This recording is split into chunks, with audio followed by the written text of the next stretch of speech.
A paz do Senhor Jesus a todos. Marcos capítulo 13, do versículo 14 ao 27, diz assim: Quando, pois, virdes o abominável da desolação situado onde não deve estar, quem lê entenda, então os que estiverem na Judéia fujam para os montes. Quem estiver em cima no eirado, não desça nem entre para tirar da sua casa alguma coisa. E o que estiver no campo, não volte atrás para buscar a sua capa. Ai das que estiverem grávidas e das que amamentarem naqueles dias. Orai para que isso não suceda no inverno, porque aqueles dias serão de tamanha tribulação. Porque aqueles dias serão de tamanha tribulação como nunca houve desde o princípio do mundo, que Deus criou até agora e nunca, jamais haverá. Não tivesse o Senhor abreviado aqueles dias e ninguém se salvaria, mas por causa dos eleitos que ele escolheu, abreviou tais dias.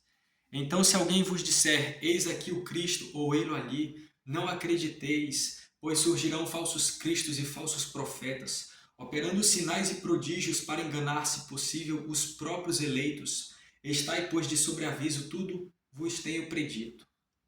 Mas naqueles dias, após a referida tribulação, o sol escurecerá, a lua não dará a sua claridade, as estrelas cairão do firmamento e os poderes dos céus serão abalados. Então verão o Filho do Homem vir nas nuvens com grande poder e glória, e ele enviará os seus anjos e reunirá os seus escolhidos dos quatro ventos da terra, da extremidade da terra até a extremidade do céu.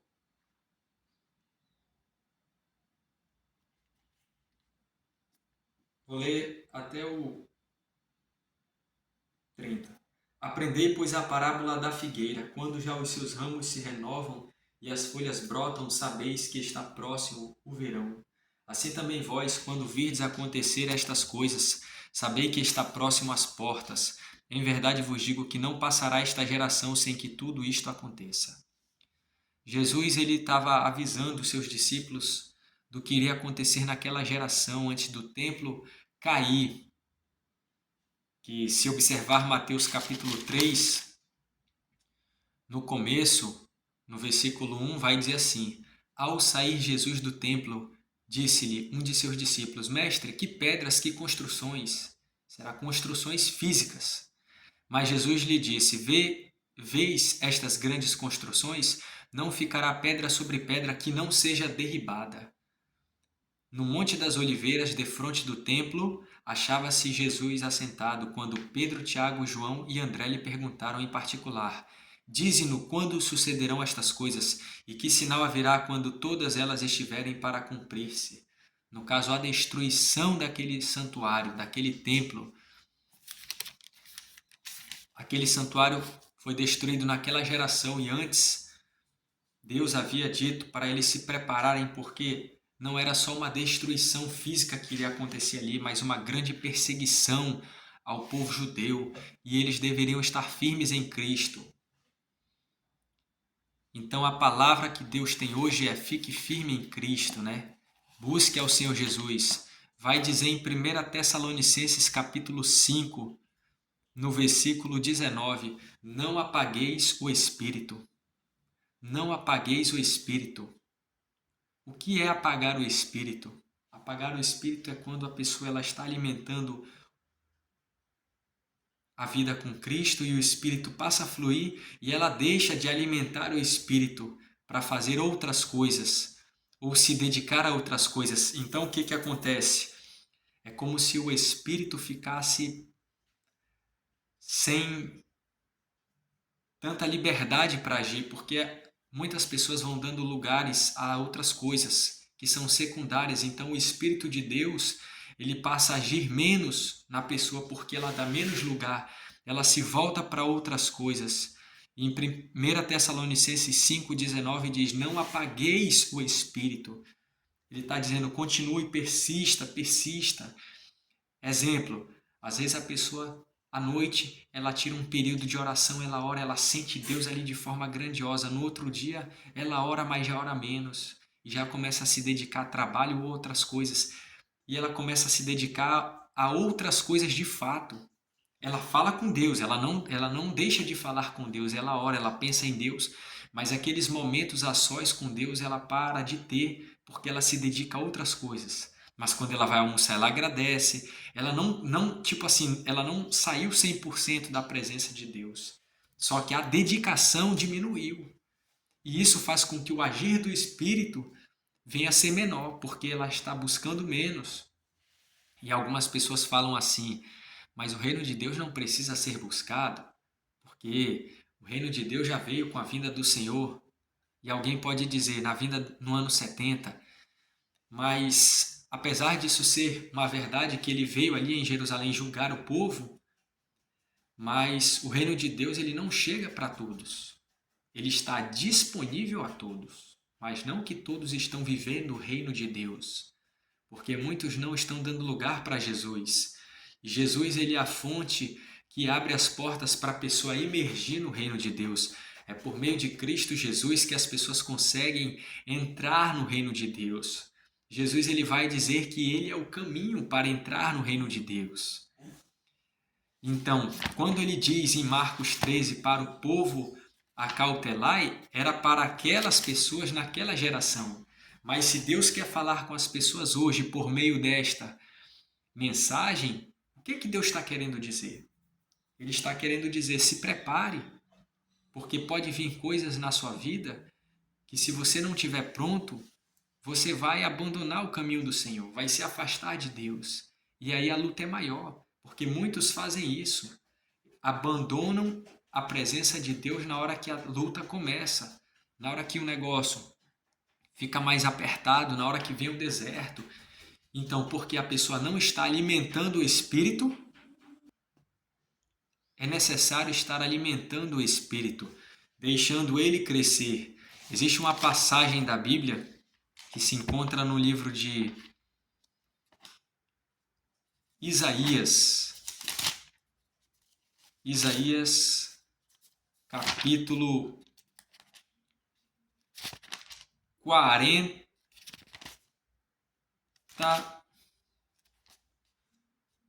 Não, Ezequiel.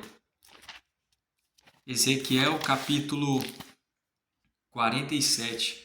Vai dizer das águas que fluíam de um templo, e essas águas elas iam crescendo. À medida que a pessoa ia andando, essas águas iam subindo. Primeiro dava tipo no tornozelo da pessoa, depois no joelho. Aí depois, se eu não me engano, lombos, depois se tornava um rio que não podia atravessar. Só que o verdadeiro rio, ele parte de quem? Ele parte do Senhor Jesus. A Bíblia vai dizer em João 7,38. Olha o que diz em João 7,38. Ele vai dizer: quem crer em mim, como diz a Escritura, do seu interior fluirão rios de água viva. Então é isso que precisa, é focar em Cristo, é focar no Senhor Jesus, é se voltar para o Senhor Jesus. Porque o inimigo ele anda tentando atrapalhar o agir do Senhor. Ele tenta roubar a paz dos filhos de Deus, ele tenta destruir, ele tenta desgraçar a vida da pessoa. Ele tenta jogar palavras de maldição. E o diabo vai usar pessoas que não estão em Cristo para querer oprimir, para querer roubar a paz, para querer incomodar, para fazer o mal. Mas aqueles que estão em Cristo, eles vencerão, porque o Senhor Jesus, ele repreende todo o mal. Nenhum ser humano pode mais que Jesus. Nenhum ser humano ele pode mais que Deus. Não há barulho, não há sonzeira alto, não há o que for de tentando atrapalhar os filhos de Deus. Não há falsidade, não há inimizade, não há força, não há nada que seja maior do que Deus. Muitas vezes um ser humano se engrandece acima do outro, porque tem saúde, tem vigor, às vezes é dinheiro, porque tem fama ou outra coisa. Mas diante de Deus, o ser humano ele não vence, ele não prevalece. Pode ser o arruaceiro, pode ser o baderneiro, pode ser o iníquo que for, o escarnecedor. Mas se não se voltar para Deus, sempre vai ser um vazio. E Deus ele quer que o povo dele se prepare para não entrar nesse meio, para que não se corrompa com essa carnalidade que se ocorre por aí afora. Muitos estão achando que estão agradando a Deus e não estão longe do Senhor Jesus. Não têm o Espírito Santo. Existem pessoas que estão confundindo algo que precisa ser dito. O que é comunhão com o Espírito Santo? Muitas pessoas, quando elas erram, elas confessam seus pecados a Deus e pedem perdão. E elas entendem que isso é comunhão com o Espírito Santo, é falar com Deus. E não é. Comunhão com o Espírito Santo não é isso. Se isso não é comunhão, então o que é isso? Isso é uma confissão, é uma conversa. Isso não é comunhão? Não. Comunhão com o Espírito Santo é quando a pessoa conversa com Deus, porém, a presença do Espírito Santo vem sobre a pessoa. É diferente.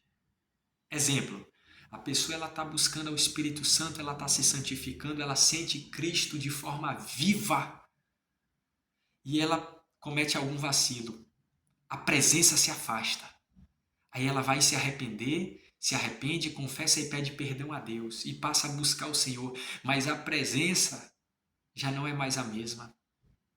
É algo que vai ter que crescer, que ela vai ter que buscar e aquela presença vai aumentando. Mas aquela presença, aquela comunhão, ela perdeu a intimidade. Ah, mas ela confessou. Mas confessar não é ter intimidade. Confessar é reconhecer. É um caminho, é um passo, é o arrependimento, é a confissão, é um caminho. Na verdade, o caminho é Cristo, mas quando eu falo um caminho é no sentido de tipo, é um passo, é algo que está ali no caminho que a pessoa vai fazer. Mas isso não é comunhão com o Espírito Santo, isso não é ter intimidade. A pessoa ela pode orar, se arrepender e não sentir a glória logo, porque ela errou. Então talvez ela seja disciplinada pelo Senhor e nesse momento de disciplina, por mais que ela ore e clame, ela não sente aquela glória. E ela pode buscar isso em socorro, em denominação, em oração de irmão, mas se ela não mudar, a presença não vem. É como se o próprio Deus, não, tu pecou, vamos ver se realmente tu me quer. E a pessoa busca e ela começa a sentir um pouco. Mas vamos supor que ela fique firme e vá passando o tempo. Quando ela orar, ela sente a presença. Aí é intimidade. Não é simplesmente confessar pecado. Não. Intimidade com Deus é falar com Deus, porém a presença dele tem que vir. Não é só falar. Uma pessoa que agradece um almoço a Deus e a presença dele não vem, isso não é intimidade. Isso é um agradecimento. Agora, quando ela fala e ele vem, ele se torna íntimo da pessoa. É diferente. E Jesus, ele convida as pessoas a se tornarem íntimas dele. Por quê? Porque se vier uma tribulação que não pode ser igual essa, mas pode ser uma tribulação de outro que venha de outro lado. Mas a pessoa estando firme em Cristo, ela suporta, porque o poder de Deus está sobre ela. Como diz em João 7,38, porque rios de água viva vão fluir do seu interior. Então ela vai ter a vida de Cristo fluindo de dentro dela. Mas é necessário ela se curvar diante de Cristo, reconhecer que Cristo é Deus, se voltar para Cristo, procurar viver uma vida que agrade a Ele e que não desrespeite vizinho, que não desrespeite alguém no trabalho, que não desrespeite familiar, mas que viva para Deus, que não desrespeite ninguém em algum estabelecimento comercial, que tenha uma vida de paz, que tenha uma vida de Cristo. E fazendo isso viverá aquilo que Cristo disse. A Bíblia vai dizer em Mateus capítulo 5, no versículo 9. Bem-aventurados os pacificadores, porque serão chamados filhos de Deus. Eles serão chamados filhos de Deus, aqueles que levam a paz, serão pacificadores. Então, quando vem a tribulação, ele tem que estar ali procurando trazer a paz, ser uma pessoa pacífica. Por quê? Porque quando vem a tribulação, muitos vão ficar incomodados, muitos vão ficar agoniados. Porém, aqueles que estão na paz do Senhor Jesus, eles levarão paz a outras pessoas, eles ajudarão seus irmãos. Está firme porque quando vem a tribulação, ele vai suportar, ele tem o Espírito, ele está vivo. Tem uma parte que diz em Provérbios, que ele diz que se uma pessoa estiver doente e o espírito dela tiver abatido, como é que fica? Tipo, já era. Agora, se ela tem um espírito avivado, ela vence. Só que o avivamento do espírito, ele vem pela vida com Cristo. Não é só falar de Jesus. É preciso mergulhar em Cristo. É preciso buscar ao Senhor, que é o que Ele quer. A Bíblia vai dizer aqui, em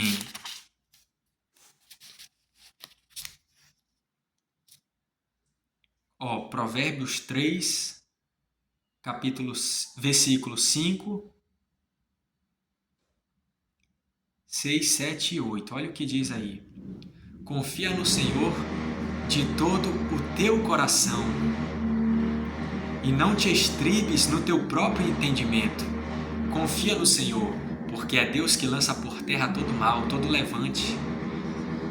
Versículo 6.